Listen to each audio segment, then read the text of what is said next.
What is up, YouTube? My name is Chunkster, or you guys can call me Brian. This will be my first video, and today I just wanted to talk about the upcoming UFC 306. Merab Dvalishvili will take on Sugar Sean O'Malley for the bantamweight strap. So I'm going to be talking about the main three fights: Diego Lopez versus Brian T. City Ortega. This fight takes place in the featherweight division with number 3 Brian T. City Ortega defending his number 3 spot against Diego Lopez, who is ranked 12. Diego Lopez has dynamite power, high level BJJ.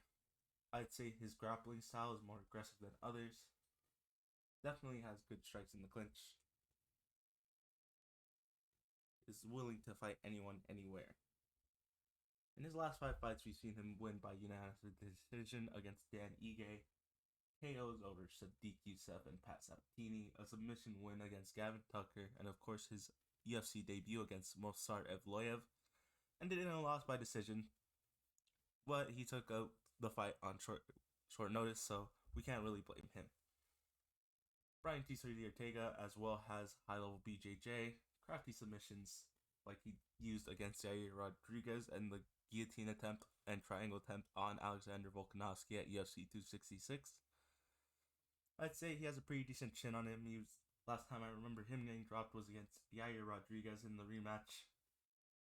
He is definitely the one to weather the storm. He will put his life on the line just to take any damage he can just to dish it back. In that fight against Max Holloway, he has shown that he has the heart of a champion. He did not want the fight stopped, even though it took the doctor to stop that fight, pretty much. So let's talk about his last 5. Obviously, the submission win in the 3rd round against Yair Rodriguez. Lost due to the dislocation injury of his shoulder against Yair Rodriguez. Lost via decision against Volkanovski at UFC 266. A decision win against the Korean Zombie, UFC Fight Night, Ortega versus the Korean Zombie. And that doctor stoppage loss against Max Holloway. For my prediction, I say MMA is often unpredictable. This definitely has fight of the night potential written all over it. Neither man is willing to stop unless they're either KO'd or subbed. With their BJJ skills, I could see ways of amazing scrambles and sub attempts, but I believe if I had to pick one, I believe Diego Lopez definitely has a chance of winning, or the higher chance of winning by decision, or maybe even we see him sub or knock out Brian Ortega. I mean, we've seen people like Sadiq Youssef and Pat Sabatini dropped in the first round by the power that Diego has in his hands. So let's talk about the co-main event. Co-main event, Alexa Grasso takes on Valentina Bullet Shevchenko in the 3rd fight. Valentina Shevchenko obviously has elite level striking. She's confident in her abilities. She's dedicated her life to MMA. She had 7 title defenses before losing her belt to Alexa Grasso at UFC 285. Very patient striker. She's willing to wait to give the best shot she can. In her last 5, we've seen a split draw against Alexa Grasso. She lost via sub against Alexa Grasso. Decision win against Talia Santos, and of course a KO/TKO of Lauren Murphy and Jessica Andrade. Let's talk about the champion. She has amazing striking, I'd say. She's precise with her shots. She's always growing with every fight. She's tough, willing to take the damage to give it back.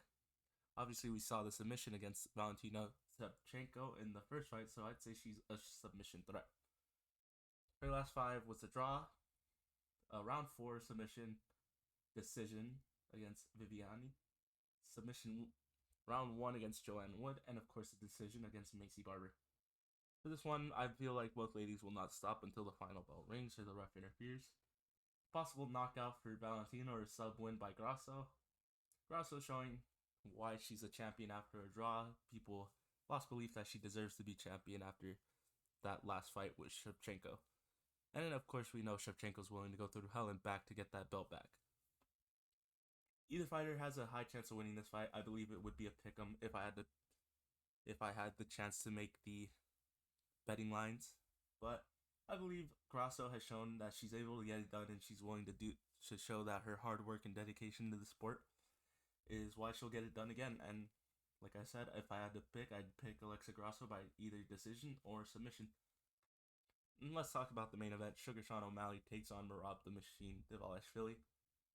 Insane cardio, pushes the pace like no other, takedown after takedown, uses his striking to get to the takedown easier, and he's damn well at executing his game plan. His last few fights, we've seen decision wins against Henry Cejudo, Petr Yan, Jose Aldo, a KO of Marlon Moraes, and a decision win against Cody Stamann. Talk about the champion, Sugar Sean O'Malley. Precise with his shots like a sniper, excellent striking shown in every one of his fights. I'd say he's shown some decent takedown defense, especially against Aljamain Sterling and Petr Yan. It's not the best, don't get me wrong, but it's decent enough to get back up on his feet. He's willing to leave it all in the octagon. He's shown superstar potential. Not saying that he's already not a pay-per-view draw, but I feel like within a few years, a year or two, he could be an even bigger draw potential for the UFC. In his last five, we've seen a decision win against Marlon Vera pretty convincingly, a KO against Aljamain Sterling, decision against Petr Yan, a split decision. Some say he might not have won, some say he did win. To me, it was pretty close, could have gone either way.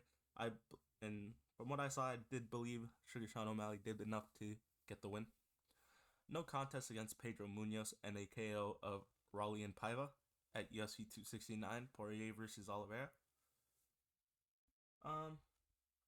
Merab pressures and attempts takedowns like nobody's O'Malley's fought before.